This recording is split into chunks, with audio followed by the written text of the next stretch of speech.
Después de que Pablo habla a los creyentes que ya no deben andar como los que no conocen a Cristo, sino que deben renunciar a su antigua manera de vivir, y veíamos que ya no andéis como los otros gentiles.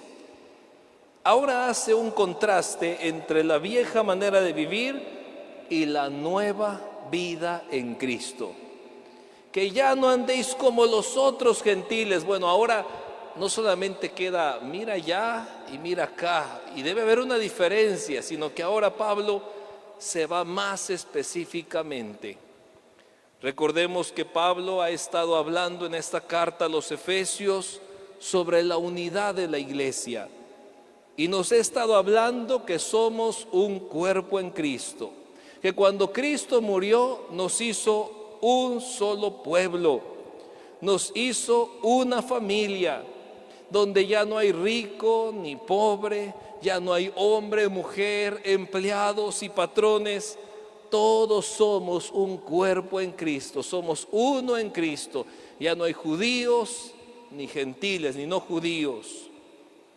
En el estudio de hoy, Pablo exhorta a los creyentes a cambiar su manera de vivir, mostrándonos puntos más específicos de una vida sin Cristo y una vida con Cristo. ¿Será casualidad que casi todas las exhortaciones que nos menciona tienen que ver con nuestra forma de hablar? Usted se va a ir dando cuenta conforme vayamos viendo, casi todas las cosas que menciona tienen que ver con la forma de hablar. ¿Y por qué? Porque la comunicación es clave para una buena relación. He ahí la importancia de las exhortaciones que hace el apóstol Pablo. Yo en lo personal, hermanos, creo que Pablo vio estos puntos que vamos a ver en la iglesia de Éfeso y habló al respecto. No dijo, bueno, ahí que quede, no. Yo creo que si estoy viendo un punto rojo, voy a tocar ese punto, porque si somos un cuerpo en Cristo, no debemos hacer cosas de la vida pasada que rompen la unidad de la iglesia. Vamos a leer el pasaje que nos corresponde ahora, Efesios capítulo 4, versículo 25. Si pueden apagar el ventilador para que no esté sonando ahí. Efesios 4, 25. Dice así: por lo cual, desechando la mentira, hablad verdad cada uno con su prójimo, porque somos miembros los unos de los otros. ¿Podemos leerlo nuevamente? Por lo cual, desechando la mentira, hablad verdad cada uno con su prójimo, porque somos miembros los unos de los otros. Padre bendito, Señor, Tú tienes tanto que hablarnos en esta noche, Señor. Toca nuestros corazones, habla nuestras vidas, Señor. Padre, despeja nuestra mente, Señor bendito. Y te pedimos, Padre, que tu Espíritu Santo nos guíe en el estudio de tu palabra, Señor. Que seamos oidores, hacedores de tu palabra, Señor, en todo lo que tu palabra nos enseña ahora, Señor. Te lo pedimos en el nombre de Jesús. Amén. Amén.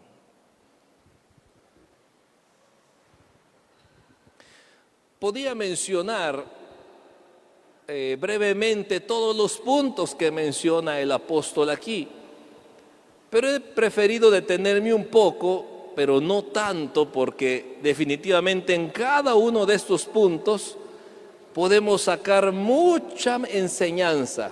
Nos podemos tomar toda una lección por cada uno de estos puntos, pero vamos a ir siendo un poco breves, no tan profundo y no tan breves, para que aprovechemos al máximo estos puntos que menciona el apóstol Pablo.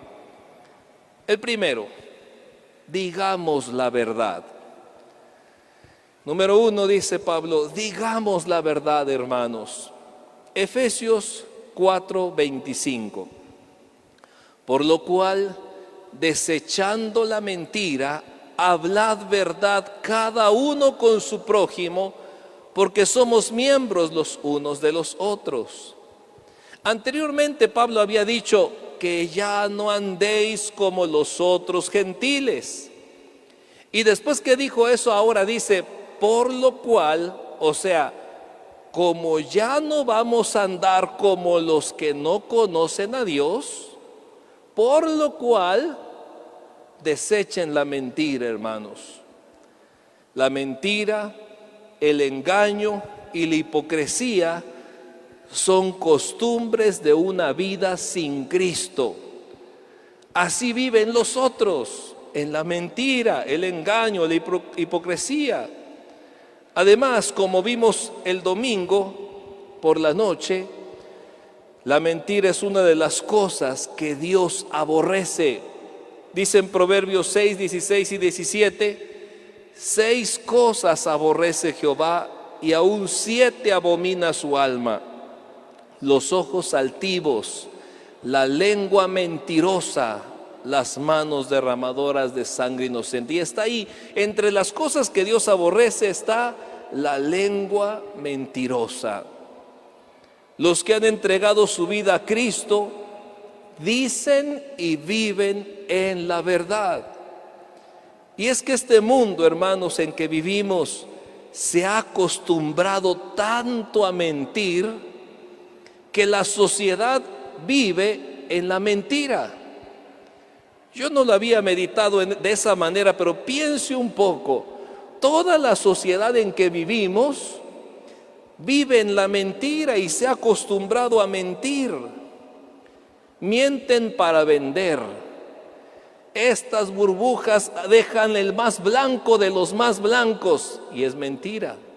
A este sartén no se le pega nada, y es mentira. Se ha acostumbrado el mundo a mentir. Mienten para comprar también. No, ¿cuánto quieres? 100 pesos. Y por dentro dice, ahí estaba 150, pero se lo voy a sacar más barato. 170 te doy. Sí, está muy caro. Y sabe que en realidad estaba más caro en otro lado. Esta es una oferta, pero miente para comprar. Tu producto está muy feo, está muy caro, dámelo más barato, cuando en realidad sabe que está muy bueno y a muy buen precio. ¿Qué pasaría? Piense por un momento, ¿qué pasaría si todos los líderes mundiales hablaran solo la verdad? Decía alguien, capaz que se arma otra guerra mundial. ¿Qué pasaría si los políticos dijeran únicamente la verdad? Este mundo está lleno de mentiras amontonadas, una sobre la otra y sobre la otra y sobre la otra. ¿Y por qué existen los moteles? Porque se trata de ocultar una mentira. El esposo engañando a la esposa o la esposa engañando al esposo. Las mentiras, hermanos, te impiden ser un buen cristiano. Un cristiano que acostumbra a decir mentiras, en realidad no es cristiano. En realidad no es salvo. Es más, Dios no es su Padre, porque Dios no miente. ¿Cómo contrasta Pablo la conducta de una vida sin Cristo y una vida con Cristo? Dice en Efesios 4:25, por lo cual, desechando la mentira, hablad verdad cada uno con su prójimo, porque somos miembros los unos de los otros. Desechando la vida sin Cristo, la vida con Cristo es hablad verdad. ¿Por qué? Porque somos miembros los unos de los otros. Y si somos miembros los unos de los otros, dice, aquí entre nosotros, hermanos, dice, no debe haber mentiras, porque somos miembros los unos de los otros. Si somos miembros los unos de nosotros, somos una familia, pues. Somos un cuerpo en Cristo. Por lo tanto, no debemos mentirnos a nosotros mismos. Leía una persona que hacía una comparación y decía, ¿cómo se vería que el cerebro le mintiera a los pies o que las manos le mintieran al cerebro? y bueno, voy a tocar algo y está muy caliente, y lo toco y me empieza a quemar, el cerebro, para proteger la mano, saca la mano. Pero ¿qué pasa si la mano dice, no, no pasa nada? Le está mintiendo al cerebro. Y se quema la mano y se derrite y se pega ahí la piel. ¿Por qué no reaccionó el cerebro? Porque le estaba mintiendo. ¿Cómo voy a decir, bueno, voy a caminar y veo que parece ahí paja, no sé si está firme, voy a pasar y tal vez cuando piso veo que se va a hundir, me retiro, porque los pies le mandaron la señal al cerebro, está frágil. Pero si los pies le mienten al cerebro, no, pásale, se va y se pierde todo. Así pues, cuando nos mentimos, hermanos, entre cristianos, destruimos la confianza que protege la armonía de la iglesia. Cada vez que nos mentimos entre cristianos, estamos destruyendo la confianza que protege la unidad. Y esa unidad se va quebrando porque hay mentiras. Los cristianos podemos estar tentados a engañar, pero recuerda esto, hermano, la mentira es decir o aparentar algo que no es verdad. Cuando tú dices o aparentas algo que no es verdad, estás mintiendo. Este canto, ese canto sí me lo sé, no, si yo llego re bien, no estoy aparentando algo que no es cierto, estoy mintiendo.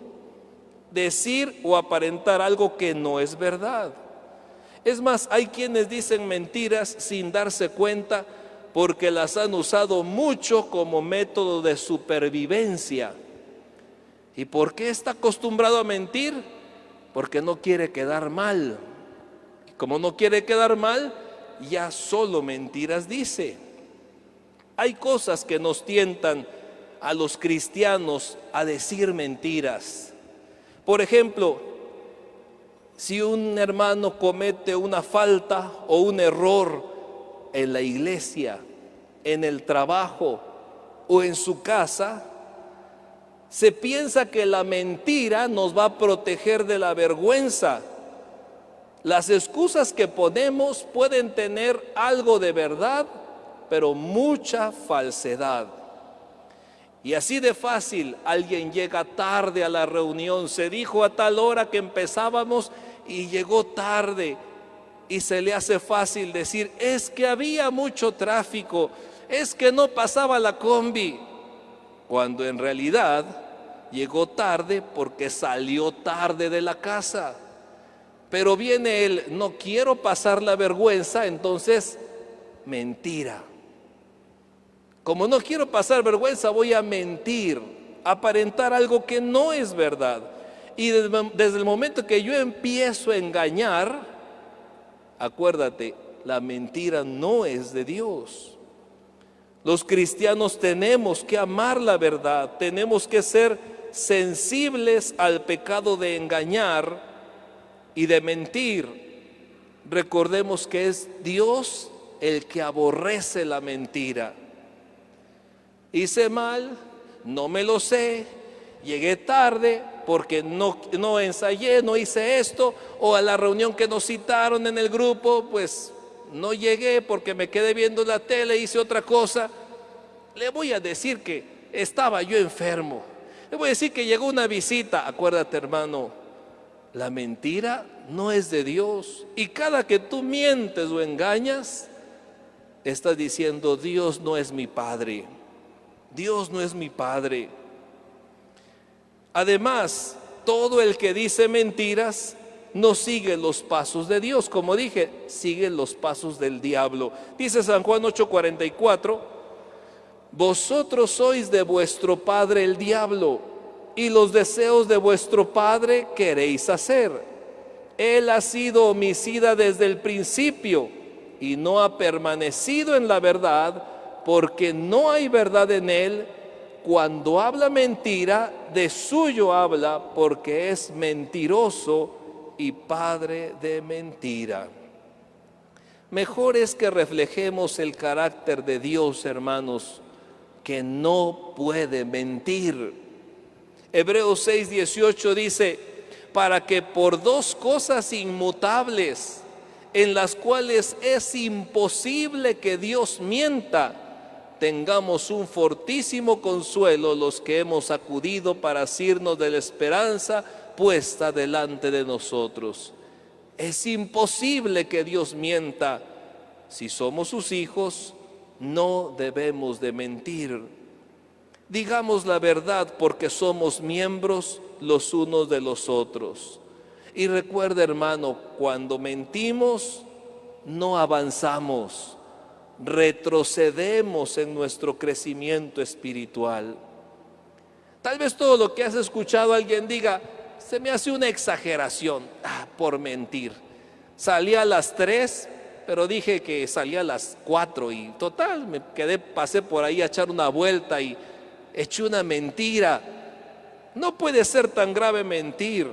Bueno, ¿qué tan grave es el pecado de mentira? Porque muchos lo ven, no, yo no he matado, yo no he hecho esto. ¿Qué tan grave puede ser la mentira? Y ya mencioné que este mundo está repleto de mentiras. Bueno, la Biblia lo pone claro. Tenemos seguro el infierno si mentimos. Por una mentira me voy a ir al infierno, lo dice Apocalipsis 21:8. Pero los cobardes e incrédulos, los abominables y homicidas, los fornicarios y hechiceros, los idólatras y todos los mentirosos tendrán su parte en el lago que arde con fuego y azufre, que es la muerte segunda. Yo no soy hechicero, yo no soy fornicario, yo no soy idólatra, pero me encanta mentir de vez en cuando. Tiene su parte en el lago de fuego que arde. Es un pecado grave, es un pecado que debemos los cristianos, cuando nos sentimos tentados a mentir, es que si no voy a quedar mal. Recuerda, mejor que quede bien ante Dios. Si Dios es mi Padre, voy a decir la verdad. Efesios 4:25 dice, Efesios 4:25 en la palabra de Dios para todos, dice, así que dejen las mentiras y díganse siempre la verdad unos a otros, porque todos formamos parte del mismo cuerpo.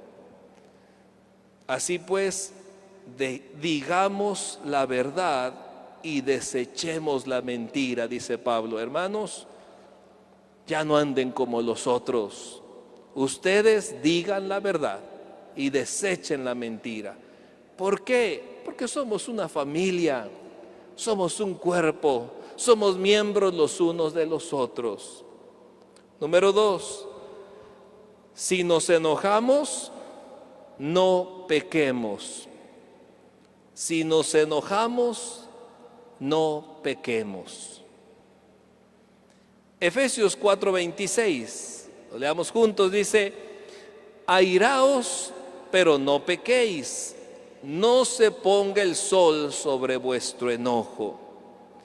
La versión Palabra de Dios para Todos dice así, no permitan que la ira los haga cometer pecados. La traducción en lenguaje actual dice, si se enojan, no permitan que eso les haga pecar. El enojo no debe durarles todo el día. Sobre este tema, hermanos, encontramos 3 divisiones principales. La primera, airaos, pero no pequéis. Es este texto, pero podemos ir desglosándolo. Airaos, pero no pequéis. Y nos detenemos aquí, ¿por qué? Porque si usted se da cuenta, tiene un punto y coma. O sea que la frase se detiene aquí. Airaos, pero no pequéis. Y aún, esta frase tiene 2 divisiones. Airaos, una coma, pero no pequéis, punto y coma. Número 1, hay airaos. Pablo está diciendo que la ira puede ser correcta. Airaos, Entonces sí tengo chance de que haya ira, de que haya enojo en mí. Sí, dice. Es más, Dios manifiesta su ira. Efesios 5:6 dice: nadie os engañe con palabras vanas, porque por estas cosas viene la ira de Dios sobre los hijos de desobediencia. Dios también se enoja, tú también te puedes enojar. Es más, Jesús mostró su ira con aquellos que profanaron el templo. Y dice en San Juan 2:13 al 17: estaba cerca la Pascua de los judíos y subió Jesús a Jerusalén. Y halló en el templo a los que vendían bueyes, ovejas y palomas, y a los cambistas allí sentados. Y haciendo un azote de cuerdas, echó fuera del templo a todos, y las ovejas y los bueyes, y esparció las monedas de los cambistas y volcó las mesas. Y dijo a los que vendían palomas: quitad de aquí esto y no hagáis de la casa de mi padre casa de mercado. Entonces se acordaron sus discípulos que está escrito: el celo de tu casa me consume. Pero vemos a Jesús decir: dejad a los niños, venid a mí. Vemos a Jesús decir: hijo de David, ten misericordia de mí. Claro que sí, ven y vas a ser sano. Vemos a Jesús decir: siento aquí porque veo a la multitud que son como ovejas que no tienen pastor. Y vemos a Jesús sacar unas cuerdas y dar el chicotazo, y agarrar las mesas y aventarlas y arrojar las monedas. Se volvió loco. Pues no que Jesús no peca, no que no cometió ningún pecado. ¿Qué está pasando? ¿Por qué está hasta empujando ya a la gente, sacándola del templo y todo eso que vimos ahí, que acabamos de leer? Airaos. Dios tiene ira. Jesús también demostró ira. Pero la ira puede ser correcta cuando actuamos motivados por el celo a la santidad y la justicia. La ira es correcta cuando actúas motivado por el celo a la santidad y a la justicia. La ira puede ser justificada cuando se defiende a una persona o a Dios. Esta es una ira controlada y no desenfrenada. Esta ira es hacia todo lo malo, hacia todo lo que se hace contra Dios, contra su voluntad y su propósito. ¿Por qué reaccionó así Jesús? ¿Por qué aventó todo? La ira de Jesús, note, la ira que Jesús tuvo contra los cambistas del templo fue porque aborrece la maldad. No hagas la casa de mi padre casa de mercado. El celo de tu casa me consume. No quiere decir que ahí Jesús hizo una lista. Este es mi enemigo, este también, este que estaba viniendo, ya no los puedo ni ver. No, Él vio la maldad, Él vio el pecado, Él vio cómo se estaba profanando la casa de Dios, y ahí demostró la ira. Esta palabra airaos se refiere a detestar la injusticia, la inmoralidad y la impiedad. Cuando detestamos la injusticia, la inmoralidad, la impiedad, ese es el airaos. Tomemos el ejemplo de Jesús. Él se enojaba justamente cuando la gente no honraba a Dios o cuando otras personas eran tratadas mal. Pero note que Jesús nunca se enojó por las cosas que le hicieron en su contra. Jesús no dijo: aquí está mi lista de enemigos, los que me atacaron. No, nunca. Este es el enojo justo. El enojo justo es el que se refiere Pablo cuando dice airaos. Airaos. Número 2, dice ahí: pero no pequéis. ¿Y por qué dice airaos? Sí, enójate para defender lo justo, para defender lo santo, para decir: bueno, el celo de tu casa me consume. Pero no pequéis, dice aquí. ¿Por qué dice que no pequemos? Porque esta ira justa que estamos defendiendo, que estamos reclamando, se puede convertir en amargura si se prolonga. O sea que aunque el motivo sea correcto, por ejemplo, ese día que Jesús tiró las mesas y todo, si ese enojo lo mantiene por 1, 2, 3, 15 días, un mes, ya se volvió amargura. Ese enojo, esa ira puede convertirse en amargura si se prolonga. Y por eso es importante lo que viene a continuación, que dice: no se ponga el sol sobre vuestro enojo. No se ponga el sol sobre vuestro enojo. Esta es la otra frase: no se ponga el sol sobre vuestro enojo. Y nos detenemos igual aquí porque en su Biblia puede leer, ahí hay otra coma: no se ponga el sol sobre vuestro enojo. Aunque aquí no termina la frase. Si usted lee en su Biblia puede leer, no se ponga el sol sobre vuestro enojo, y hay una coma, no hay un punto, no ha terminado la frase. Podemos mostrar brevemente aquí la comparación entre la palabra ira y enojo. Tenemos una diapositiva ahí. La palabra ira, airaos, viene de la palabra orgizo. Esa es la palabra que usó Pablo, orgizo. Y cuando dice no se ponga el sol sobre vuestro enojo, usa otra palabra, enojo. Parorgismos dice. Parorgismos es la palabra enojo, no está hablando de la misma.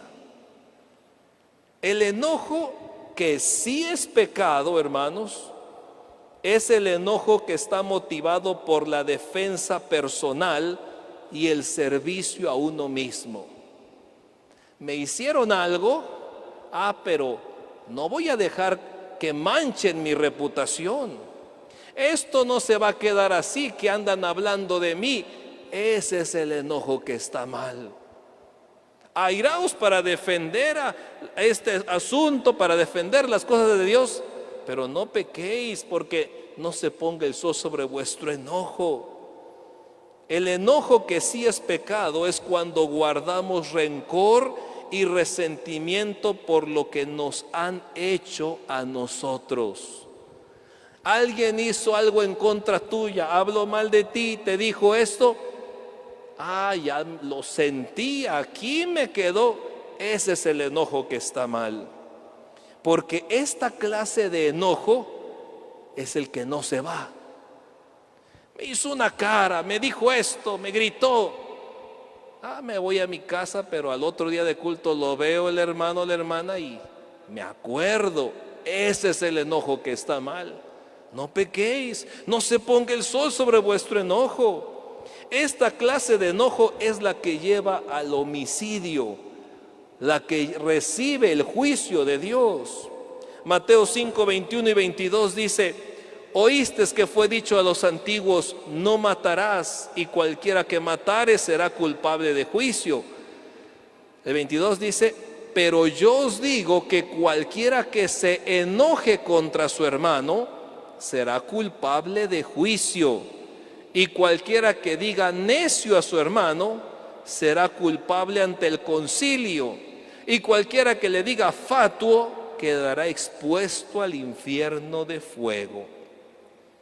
El enojo, pues, que sí es pecado, es el enojo vengativo. Me hizo, pues ahora yo le voy a hacer igual. Esta clase de enojo no tiene lugar en la vida cristiana. Es que me está diciendo, ni modos que no le conteste. Tengo que contestarle. Tengo que ponerlo en su lugar. Esa es la clase de enojo que dice ya no pertenece a la vida cristiana. Esta clase de enojo es de la vida pasada, es de las personas que no conocen a Dios, las que viven sin tomar en cuenta a Dios. Tal vez alguien se haya confundido un poco, pero vamos a comparar las dos.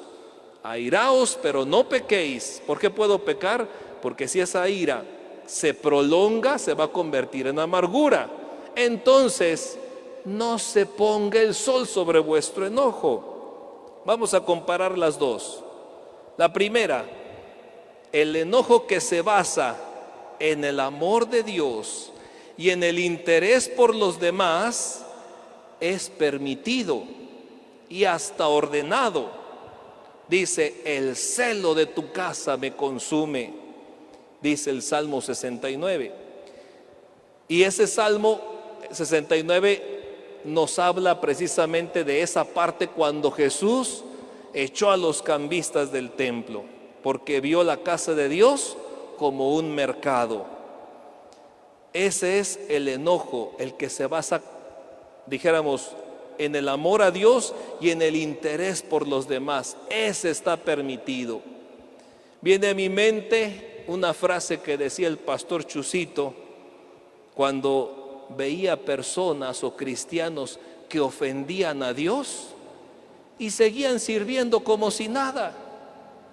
La muchacha ya se acostó con el novio, pero dicen, no pasó nada, este pecado, pues como nadie lo sabe, yo voy a seguir sirviendo y haciendo. Ustedes recordarán la frase del pastor Chusito que decía, me da coraje santo, da coraje santo. Esa es la ira que está permitida. No decía, me da coraje santo porque están hablando de mí, me da coraje santo porque las cosas de Dios son santas. El servicio a Dios se hace de esta manera. ¿Cómo van a...? El celo de tu casa me consume. Ese es el enojo que es bueno. El enojo que es malo es el enojo vengativo. Ese es pecado. El enojo que no es temporal, sino que se queda en nuestro corazón y no podemos olvidar lo que nos hicieron. Y este es el enojo este enojo es el que tiene la gente que no conoce a Cristo. Ese enojo no es de los cristianos. Por eso recalca el apóstol, mira, ¿cómo te vas a proteger de ese enojo? No se ponga el sol sobre vuestro enojo. Me dijeron algo y bueno, pues, pero no se me olvida, hasta calor me dio, hasta lloré de coraje y todavía lo sigo teniendo adentro. Dice Pablo, hermanito, ya estamos en la nueva vida en Cristo. Que no se ponga el sol sobre vuestro enojo. Déjalo pasar, perdónalo, olvídalo. No permitas que el enojo siga en tu vida hasta terminar el día. ¿Cómo vas a guardar eso en tu corazón? Si hay enojo así en tu vida, hermano, si has sentido ese enojo que no se va, ayuna, ora, clama a Dios, dile, Señor, arranca esto de mi vida y en obediencia a ti yo tomo la decisión de perdonar y olvidar todo lo que me hayan hecho. Tal vez alguien diga, pero es difícil. Tome en cuenta lo que le pasó a Jesús. Jesús estaba en la última cena, cuando Él instituyó la Santa Cena, y Él podía ver a Judas ahí sentado. Y Él sabía que Judas lo iba a entregar, que cada bofetada escupida en su cara, cada latigazo, cada clavada en sus manos iba a venir por culpa de Judas. Y sin embargo, cenó con Él, ya estuvo con Él. Decía un hermano, si usted supiera de una persona que habla mal de usted, ¿la invitaría a su casa? Aún sabiendo que después de esa cena va a salir a hablar mal de usted. Sé que algunos dirían, no, a lo mejor lo voy a tratar bien en la cena para que ya no salga hablando cosas mentirosas o cosas malas. Pero Jesús sabía que Judas iba a ir a entregarlo y sin embargo cenó con él esa noche. Por eso Pablo termina la frase completa, ni deis lugar al diablo. Hay quienes han tomado este versículo aparte y dicen, bueno, en general, no le des lugar al diablo, pero aquí vemos que el punto final de la frase se encuentra hasta aquí. Por lo tanto, esta frase va unida con la frase, no se ponga el sol sobre vuestro enojo, ni deis lugar al diablo. La frase completa, pues, la tenemos ahí, como dice, airaos, pero no pequéis, no se ponga el sol sobre vuestro enojo, ni deis lugar al diablo. Con esto Pablo nos dice, toda clase de enojo, sea del bueno o sea del malo, debe quedar resuelto al final del día. Si nos vamos a dormir sin resolverlo, es muy probable que le demos lugar al diablo para sus fines destructivos. Supe de una pareja, esposos, que todas las noches antes de dormir, le decía, siéntate un momento en la cama, se sentaban los dos y le decía, yo quiero que me perdones todo lo mal que haya yo hecho o que te haya yo lastimado el día de hoy. Dije algo que te ofendió, dije algo, y se reconciliaban los dos, esa pareja de esposos. Y decía, ¿por qué? Yo no quiero irme a dormir y que Cristo venga y cuando yo me despierte me quedé, porque no resolví ese asunto con mi esposo. Un enojo prolongado busca venganza y con eso ya fallamos como cristianos. Dice Romanos 12, 17 al 21, no paguéis a nadie mal por mal, procurad lo bueno delante de todos los hombres. Si es posible, en cuanto dependa de vosotros, estad en paz con todos los hombres. No os venguéis vosotros mismos, amados míos, sino dejad lugar a la ira de Dios, porque escrito está, mía es la venganza, yo pagaré, dice el Señor. Así que, si tu enemigo tuviere hambre, dale de comer. Si tuviere sed, dale de beber. Pues haciendo esto, ascuas de fuego amontonará sobre su cabeza. No seas vencido de lo malo, sino vence con el bien el mal. En conclusión, hermanos, la evidencia confiable de que una persona ha sido salva no es que un día sintió bonito, no. La evidencia confiable es que su vida presente refleja a Cristo. Primera de Juan 2:4 dice así, el que dice yo le conozco y no guarda sus mandamientos, el tal es mentiroso y la verdad no está en él. Dios no nos está haciendo nuevas criaturas cada día, hermanos. Él ya nos convirtió en una nueva criatura. Segunda de los Corintios 5:17, lo leemos juntos, dice, de modo que si alguno está en Cristo, nueva criatura es. Las cosas viejas pasaron, he aquí todas son hechas nuevas. No cada día nos hace nuevas criaturas, no. Si somos cristianos, si estás en Cristo, ya eres nueva criatura. Pónganse de pie, hermanos.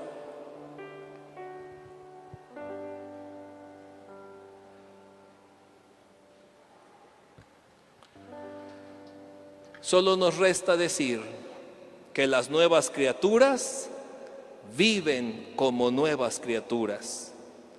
Y hoy hemos visto que no debemos decir mentiras, porque la mentira es del diablo. Y cada que decimos mentiras estamos diciendo Dios no es mi Padre. También hemos visto sobre el enojo.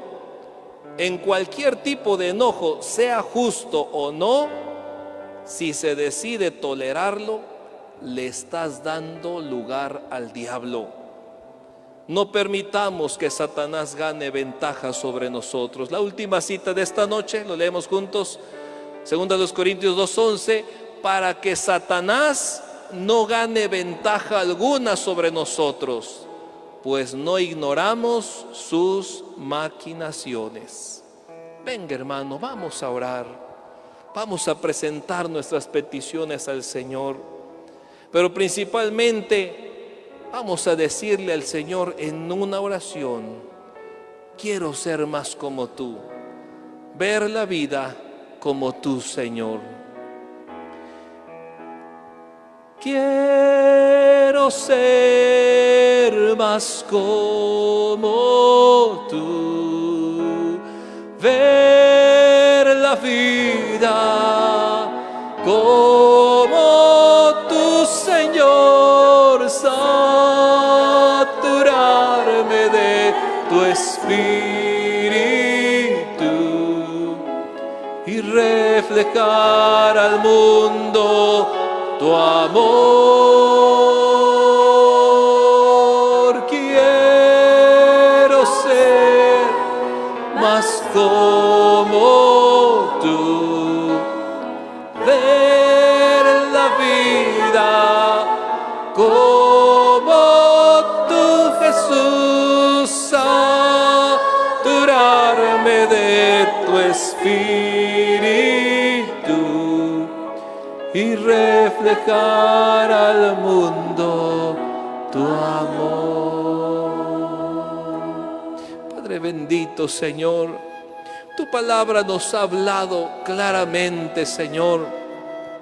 Y si hay alguien, Señor, que esta noche en tu iglesia tiene algo, algún rencor, algún enojo, alguna ira guardada por algo que le hicieron, por algo que se enteró, Señor, hoy hemos visto, Señor, es momento, Padre, de sacar eso y perdonarlo y olvidarlo, Señor. No se ponga el sol sobre vuestro enojo, dice tu palabra, Señor. Ni deis lugar al diablo, no le des lugar a que gane ventaja, a que siembre amargura en tu corazón. No ignoramos las maquinaciones del diablo, que tiene como propósito destruir la unidad, destruir el crecimiento espiritual, Señor. Padre, cada día que nos comportamos como hijos tuyos, como una familia unida, como un pueblo santo, Señor, desechamos la mentira, hablamos verdad entre nosotros, Señor. Padre bendito, sí, Señor, y también, Padre, no permitimos que el enojo se prolongue, que se convierta en amargura. Gracias por tu palabra, Señor. Perdona nuestros pecados, nuestras faltas, Señor, y ayúdanos a vivir una vida que te agrade, una vida que refleje que Cristo está en nosotros, Señor. Presentamos a ti también nuestras peticiones esta noche.